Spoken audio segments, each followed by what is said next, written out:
여러분, 저희 드디어 새 차를 사러 갑니다. 저희가 결혼하고 처음으로 새 차를 사는 거거든요. 거의 2달 동안 차를 알아봤던 것 같은데 드디어 오늘 신차를 받게 돼요. 제 영상을 봐주셨던 분들은 아시겠지만 저는 평소에 재테크에 관심이 많고 물건을 아무거나 막 사는 스타일은 아니거든요. 진짜 많이 따져보고 꼭 필요한 것만 사는 스타일인데, 그런 제가 어떤 차를 선택했을지 30대 신혼부부의 첫 차 출고 후기를 지금부터 보여드릴게요.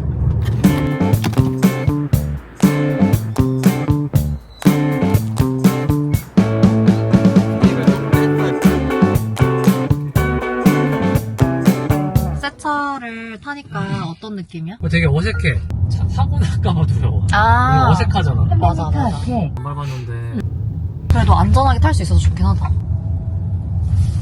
저희 부부가 이번에 구매한 차는 르노의 그랑 콜레오스 하이브리드입니다. 아이코닉 트림이고 풀옵션으로 선택했어요. 저희가 왜 이 차를 선택했는지, 이전에 탔던 차는 무엇이었는지, 그리고 차량 가격은 얼마나 되는지, 30대 첫 차를 뭘로 할지 고민이 되시는 분들에게 도움이 될 만한 정보를 알려드릴게요. 일단 르노 그랑 콜레오스 하이브리드를 샀다고 하면 르노를 왜 사? 차는 현기차지, 이렇게 생각하시는 분들이 많으실 텐데요. 저도 그랬어요. 근데 무엇보다 디자인이 가장 마음에 들었고, 직접 차를 타보니까 생각보다 괜찮더라고요. 저희가 원래 원했던 차는 제네시스 GV70이었는데 미국 주식을 팔아서 그냥 한 번에 원하는 차를 살까? 이런 고민을 많이 했었거든요. 그런데 요즘 경기도 좋지 않고 한 치 앞도 예측이 어려운 상황이어서 너무 무리하지 말자 싶어서 예산을 조금 낮췄습니다. 차는 소비재이기도 하고 사실 출고를 하는 그 순간부터 감가가 시작되잖아요. 유지비도 생각을 해야 되고요. 그래서 좀 더 합리적인 가격에 차를 알아보기 시작했어요. 저희 예산에 맞았던 차는 르노 그랑 콜레오스 외에도 중형 SUV에서는 양대 산맥인 현대 산타페 하이브리드, 기아 소렌토 하이브리드였습니다. 왜 하이브리드만 봤냐면 당연히 연비 때문이에요. 장거리 운전을 많이 할 거라서 주유비도 중요했는데, 그러다 보니까 가솔린 차를 못 타겠더라고요. 그렇다고 전기차를 사기에는 아직은 좀 불안하기도 하고, 또 전기차 충전기가 있는 신축 아파트에 살아야 된다는 생각 때문에 하이브리드를 선택했습니다. 그리고 차를 결정할 때 중요하게 생각했던 건 안전성과 승차감이었는데요. 2세 계획을 하고 있기 때문에 아이와 함께 탈 차를 고민하다 보니 아무래도 안전성이 중요하겠더라고요. 특히 장거리 운전을 많이 할 거라서 승차감도 중요했어요. 지금 타고 있는 차는 오래된 차라서 고속도로를 좀 오래 달리면 몸이 막 아프거든요. 차가 하도 흔들려서 멀미도 나고 소음 차단도 안 되니까 시끄럽기도 하고요. 그래서 운전을 오랫동안 해도 몸이 편하고 조용한 차여야 했어요. 그랑 콜레오스의 플랫폼은 르노와 닛산 미쓰비시 얼라이언스가 개발한 플랫폼으로 소음과 진동을 줄이는 기술을 갖고 있어요. 그렇기 때문에 비슷한 가격의 차량 대비 승차감이나 정숙성이 가장 좋았습니다. 그리고 안전성 측면에서도 신경을 정말 많이 쓴 차라서 만족스러웠는데요. 첨단 운전자 보조 시스템이 많이 들어가 있어서 아이와 함께 타는 패밀리카로 선택해도 안심이 되겠더라고요. 솔직히 저는 처음에 르노에 대한 이미지가 그렇게 썩 좋지는 않았는데 시승을 한 다음에 바로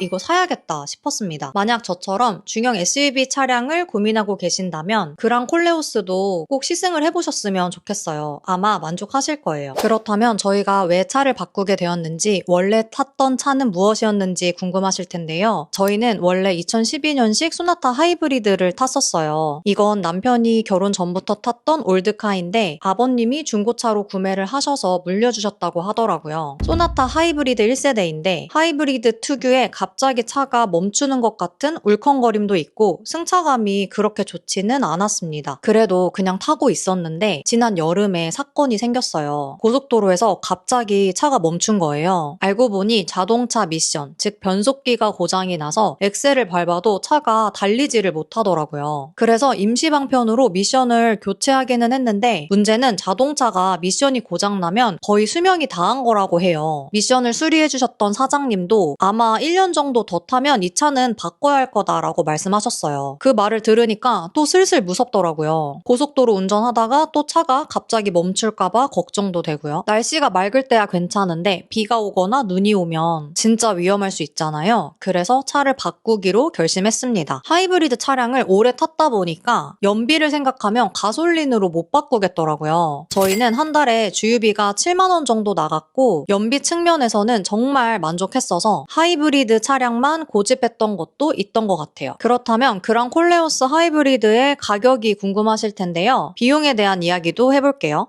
그랑 콜레오스의 트림은 세 가지예요. 테크노, 아이코닉, 알핀으로 나뉘는데 하이브리드 차량 세제 혜택을 제외한 가격이 테크노는 3,920만 원부터 시작하고 아이코닉은 4,295만 원, 알핀은 4,495만 원부터 시작을 합니다. 저희는 중간 단계인 아이코닉을 선택을 했고 옵션을 더해서 가격은 약 4,500만 원 정도 됐어요. 첫 차를 살 때 대부분 많이 하시는 고민이 이 차가 내 연봉에 과연 적당한 차일까? 일 텐데요. 저희도 비슷한 생각을 했었어요. 사실 지금은 주식도 부동산도 너무 불확실한 상황이기도 하고 앞으로 정권이 어떻게 바뀔지 예측도 어렵기 때문에 너무 무리하지 않는 선에서 가성비 좋은 차를 잘 선택했다고 생각하고 있습니다. 그리고 차를 구매할지 렌트를 할지도 고민이 많았는데요. 결론적으로는 신차 장기 렌트를 선택했어요. 제가 거의 2달 정도 알아보면서 여러 명의 딜러분이랑 연락을 했거든요. 나중에는 너무 머리가 아파서 그냥 아무한테나 살까 싶었는데 마지막에 운 좋게 좋은 분을 만나서 최저가로 계약을 할 수 있었어요. 48개월 동안 계약을 해서 월에 70만 원 정도 나가는데요. 차를 살 때 최대한 많이 알아보고 많이 연락을 돌릴수록 가격이 내려간다는 것을 이번에 또 배웠습니다. 신차 장기 렌트를 선택한 이유를 짧게 말씀드리면 렌트를 하면 일단 목돈을 아낄 수 있고 차량 유지비나 세금을 절약할 수 있다는 장점이 있어요. 지금은 최대한 큰 돈이 한 번에 나가는 것을 막고 현금을 들고 있는 게 맞다라고 생각을 해서 렌트로 하기로 결정했습니다. 신차 장기 렌트도 할 말이 많아서 이건 따로 영상을 만들어 볼 수 있도록 해볼게요. 혹시 궁금한 점 있으면 댓글로 남겨주세요. 마지막으로 그랑 콜레오스를 궁금해 하시는 분들도 많을 것 같아서 제가 생각하는 장점과 단점을 빠르게 설명드려보자면 우선 가장 큰 장점은 가성비입니다. 하이브리드 기술력은 사실 국내 브랜드보다는 해외 브랜드가 아직은 앞선다고 생각을 하는데 4천만 원 중반대에 이 정도 배터리 용량에 꽤 괜찮은 기술력을 가진 하이브리드 SUV를 탈 수 있다는 게 정말 가성비가 좋다고 생각해요. 그리고 국산차와 다르게 웬만한 건 다 기본 옵션에 포함이 되어 있고 유료 옵션은 딱 3가지라서 선택이 간단하다는 것도 마음에 들었습니다. 국산차는 기본 차량 가격은 저렴한데 옵션을 넣다 보면 앞자리가 바뀌잖아요. 그런데 그랑 콜레오스는 옵션이 간단해서 그런 점이 없다는 것도 괜찮았어요. 두 번째는 조수석 디스플레이인데요. 저희가 장거리 운전을 많이 하다 보니까 한 달에 차 안에서 보내는 시간이 꽤 길어요. 그런데 그랑 콜레오스는 조수석 디스플레이를 통해서 유튜브도 할 수 있고 인터넷 사용도 가능해요. 무선 이어폰 연결도 되어서 남편이 운전할 때 저는 옆에서 강의를 듣거나 할 일을 할 수 있으니까 차에서 보내는 시간도 잘 활용할 수 있겠더라고요. 특히 5년 동안 한 달에 20기가를 무료로 사용할 수 있다는 것도 저한테는 정말 매력적인 혜택이었습니다. 세 번째는 정숙성인데요. 시승을 해보시면 아시겠지만 차가 정말 조용해요. 차를 오래 타면 도로 소음이 계속 들리니까 두통도 생기고 멀미도 나는데 그랑 콜레오스는 승차감이 좋고 소음 차단 옵션도 선택할 수 있다는 게 정말 큰 장점이었어요. 하이브리드는 특유의 울컥거림이 있다고 말씀드렸잖아요. 엔진이랑 전기 모터를 함께 사용하기 때문에 전기 모터에서 엔진으로 넘어갈 때 브레이크를 밟지도 않았는데 갑자기 차가 멈추는 것 같은 그런 느낌이 있거든요. 그런데 그랑 콜레오스는 조용한 주행감을 느낄 수 있다는 것도 좋았습니다. 마지막은 뒷좌석 승차감이 정말 좋다는 거예요. 저희가 아이를 낳게 되면 베이비 카시트를 2열에 설치하고 보호자가 뒷좌석에 같이 타는 날이 많을 거잖아요. 그런데 2열 좌석이 레그룸이랑 헤드룸이 여유 있을 뿐만 아니라 의자 시트가 약간 기울어져 있고 엉덩이부터 다리까지 시트 길이가 꽤 길어서 생각보다 승차감이 되게 괜찮아요. 산타페 하이브리드를 탔을 때는 뭔가 모르게 벤치에 걸터 앉아 있는 느낌이었는데 그게 의자가 평평하고 시트 길이가 짧아서였더라고요. 산타페 뒷좌석 좌석을 폴딩하면 180도로 평평하게 되려고 만든 것 같은데 대신 뒷좌석 승차감이 조금 실망스러웠어요. 반면 그랑 콜레오스는 뒷좌석 승차감이 앞좌석 못지않게 편해서 그것도 마음에 들었습니다. 물론 단점도 있는데요. 저는 이 그물이 진짜 계속 걸리더라고요. 뭔가 저렴이 느낌이어서 꼭 그물이어야만 했나 싶기도 하고 천장 재질도 업그레이드가 안 돼요. 기본 재질이 직물인데 바꿀 수가 없더라고요. 저는 스웨이드 재질이 좋은데 이것도 아쉬웠습니다. 마지막으로 그랑 콜레오스에는 선루프가 없어요. 사실 저는 선루프가 꼭 필요하다고 생각하지는 않는데 때문에 차박을 즐겨 하시는 분들에게는 아쉬울 만한 요소이긴 합니다. 지금까지 30대 신혼부부의 첫 차 구매 후기를 말씀드렸는데요. 저희가 결혼하고 처음으로 구매하는 새 차라서 여러분들에게 꼭 공유를 드리고 싶었어요. 이런 불경기에 차를 바꾸는 게 맞나 싶기도 하고 계획보다 차를 빨리 바꾸게 되어서 이런저런 생각이 많았는데 돈보다는 가족의 안전이 더 중요하다고 판단을 했습니다. 물론 처음부터 저희가 원했던 차는 아니지만 만약에 미국 주식을 팔아서 원하는 차를 샀다고 하더라도 제 마음이 그렇게 편하진 않았을 것 같아요. 결과적으로는 경제적으로 너무 무리하지 않는 선에서 꽤 마음에 드는 차를 선택한 것 같아서 만족스럽기는 합니다. 혹시 그랑 콜레우스에 대해서 궁금하신 점이 있다면 댓글 남겨주시면 좋을 것 같아요. 오늘 영상은 여기까지고요. 영상이 도움이 되셨다면 좋아요, 구독도 부탁드릴게요. 그럼 저는 다음 영상에서 뵐게요.